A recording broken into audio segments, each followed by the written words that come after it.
readers, welcome back to Reads with Room B with me, Room B.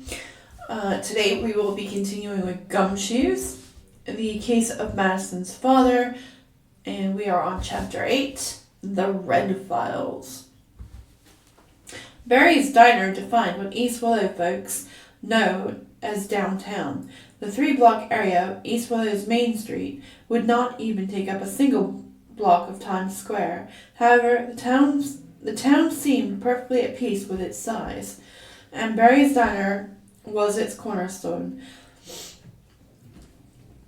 Middle and high school students frequently enjoyed the dinner here to celebrate a good grade or a win after a big game, or to avoid being scolded by an irate parent. Barry, both the diner's namesake and the short order cook, did not mind much why students came into his restaurant so long as they spent money. Longing for what he referred to as the good old days, he decked out his restaurants with old-fashioned jukeboxes at every table, roller skating servers, red vinyl seats, and a soda jerk that delivered the best treats in 3 counties. Madison Stewart sat at a booth in the furthermost corner of the diner, trying to avoid prying eyes as they scattered her father's cases across every inch of the table. A server skated up and stopped in front of them. "Can I get y'all anything, or are you still happy with the water?" Madison looked up from the files and shook her head. They had scanned every piece of paper in those files twice with no luck. "Could you make my eyes stop burning, Muriel? But otherwise, we're good." Stewart, however, heard the exhaustion in her voice and decided to cheer her up. "Actually, I think we'll have a banana split. Thanks so much. And Muriel, make it the monster." "Excellent," said Muriel, "and I'll be right back to fill up your glasses of water." Muriel rolled away. Madison glared at Stewart. "What are you doing? We have a lot of work to do. We don't have time to be eating ice cream." "Madison, you've got to relax," Stewart said. "We've been sitting here for over an hour. We've been concentrating so hard, I'm nearly cross-eyed. I need to relax, and so do you."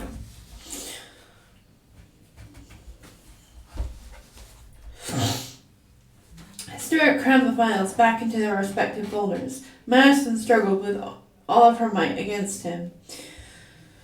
He ripped the paper out of her hands. "See, isn't this better?" Madison refused to answer until she had locked eyes with the biggest banana split she'd ever seen in her life. "There you go, hon," said Muriel, setting it down on the table.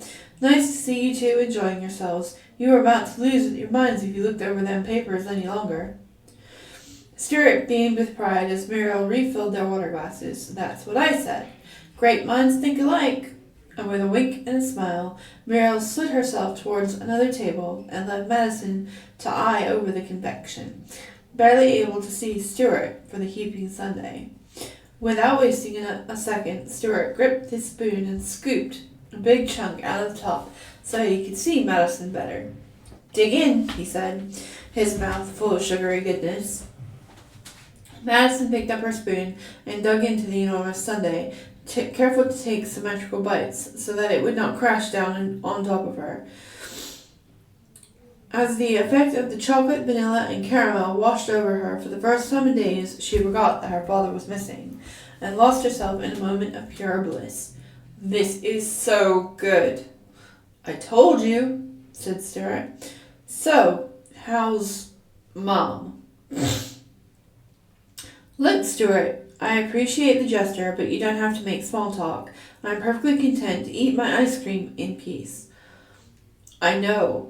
I mean, we've known each other since kindergarten, and I think it's safe to say I don't know much about you." "Really? Because I know a lot about you. I mean, you're a private investigator. Don't you have eyes and ears?" "Well, of course. I'm not a snoop. I give people their privacy."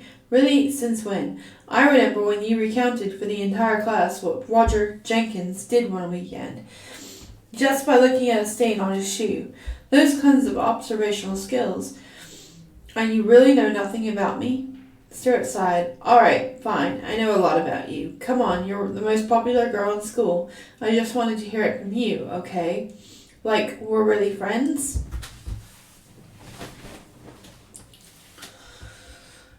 Madison took another bite of sundae, and then she placed her hand over his.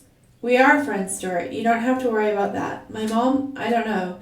She's enjoying India or Pakistan or Lebanon or wherever she is. She bailed on us. I get a postcard sometimes, but I just toss them in the trash. I'm sorry. I didn't know. I just thought it's all right. Nobody knows really. It's usually the top thing on my mind. But since Dad went missing, I guess I should just be glad my mom's safe, right? I mean, I assume she's safe. Madison stopped for a second, her momentary elation replaced by the crippling thought that she did not know whether either of her parents were alive. Stuart, noticing the change in Madison's demeanor, bounced his spoon on his nose. Hey, look at this. Madison glanced up, unable to decide whether to be angry at Stuart's lack of compassion or happy that he was trying so hard to cheer her up. Before long, she settled on the letter and laughed to herself before scooping up another spoonful of ice cream. The bell above the diner door rang out and Brad entered, followed by a small group of his baseball cronies. Madison, embarrassed, quickly set her hands away from Stuart's. They strutted over to Madison. Well, well, well. Look at Madison out on a date. No wonder you're in the back nook. I'd want to keep this on the down low if I were with this nerd too. Madison's face turned red. Listen, we are not on a date. No offense to Stuart, but there's no way that would ever happen. Stuart wanted to die of humiliation, but instead he stood up, trying very hard to hide his broken heart. Good friend, Madison. Really cool. Stuart stormed out of the diner. Brad snorted as he watched Stuart slam the door behind him. Uh-oh, looks like trouble in paradise. Madison smiled coyly as she rose to meet Brad's gaze. Oh, Brad, you're such a stud. I just love it when you pick on the little people. It makes you look like such a man. She stroked Brad's arm as she inched closer to him. Yeah? No! Madison pushed Brad away, picked up the heaping sundae, and threw it over Brad's head, which drenched him in gooeyess from head to toe and sent him flying backwards into the counter. She tossed down $20 onto the counter, scooped up her dad's files, and hurried to catch up with Stuart. Stuart was already halfway down the block when Madison exited the diner. He had moved even faster away from her. Stuart, wait. Why? So you can mock me some more? Stuart screamed. Madison jogged to catch up with him. Come on, Stuart, that's not fair. If you were any other guy, I would have said the same thing. I'm sure if you were sitting with Brad and I came in and said the same thing, you would have gotten all embarrassed. Madison caught up to Stuart. She grabbed his arm and spun him around to face her. First of all, yuck. Brad is a total tool. And second, I would have gotten embarrassed because I've never been on a date before and it's embarrassing. And third, you never said that because you never would have said that because you're a nice guy. Stuart stopped fuming and cracked the smallest of smiles. It's hard to stay mad at you when you say stuff like that. Do you know that? Yes, I do. I'm adorable. Now walk me to my grandmother's house. As you wish. Stuart offered his arm to her. Madison graciously tucked the vials under one arm and slid her other through the nook in his. Madison laid her head on Stuart's shoulder and she looked up at the trees. It's hard to believe that Brad and I are even part of the same species. Madison's words resonated with Stuart, and a kernel of idea formed into a brilliant one. He stiffened and shook Madison's arm loose. Madison, you're a genius. Let me see those case files. Madison pulled the case files from under her arm and handed them to Stuart. Really, because we were kind of having a moment. I know, I'll kick myself later, but I just had an amazing thought. We spent so much time focusing on each case, we didn't think about how they related.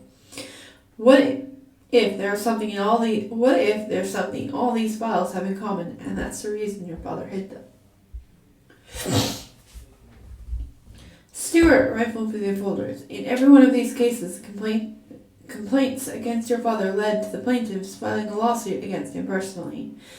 I bet if I give these to Timothy, he'll be able to find something on one of these plaintiffs that'll lead to a suspect. It's almost worth ruining a moment for, said Madison, as she wrapped her arm back under Stewart's, and they strolled away. Stewart slammed the front door. The sound alerted his mother, who called out from the kitchen. Dinner's on the table, meatloaf. We've got to finish it. Is Dad here? Stewart asked. Sorry, sweetheart, his mother said. He had to work late. I'm not hungry. I'll be in my room. She poked her head out into the hallway. Are you sure, sweetheart? It's warm. I don't feel so good, and I have a bunch of homework. Okay, honey. Feel better. Do you want me to bring you some aspirin? No, Ma, I'm fine. He locked the door to his room. The charred remains of his desk, a rusty folding chair from the attic, and a singed mattress were all that remained from the explosion. Stewart plopped down on the chair and laid his head on the desk. A light flickered on from Timothy's house across the street. Timothy opened his window. He waved his walkie-talkie frantically in the air. Stewart pulled his walkie-talkie out of his book bag and clicked it on. I thought these were antiquated, Stewart said. You are the one who constantly requests that we use arcane technology. Timothy said, I assumed you would be ecstatic at my embracing this device. I must say, it has grown on me. Told you over. I found out something about your red folders. I hacked into the police database and cross-referenced them through several courts and offices of the county clerk. One of the defendants, Dr. Otis Howard, happens to run the research department at the Research and Development Program at Thomas Pharmaceuticals. Come on, man. Well, I've got my health over. Patience is a virtue, Stewart. Where was I? Oh, yes. I was just about to reveal that Thomas is the fourth highest manufacturer of chloroform in the contiguous United States. It shouldn't be a problem for Dr. Howard to retrieve some of the chemical. Additionally, he had sent several death threats to Mr. Albert's home and office. That's great news, said Stewart. We'll tell Madison in the morning. We finally have a solid lead. And that is the end of Chapter 8 for Gumshoes. Join us next time when we will find out what happens next. Until then, like, subscribe, and keep reading. Stay safe, readers. Bye for now.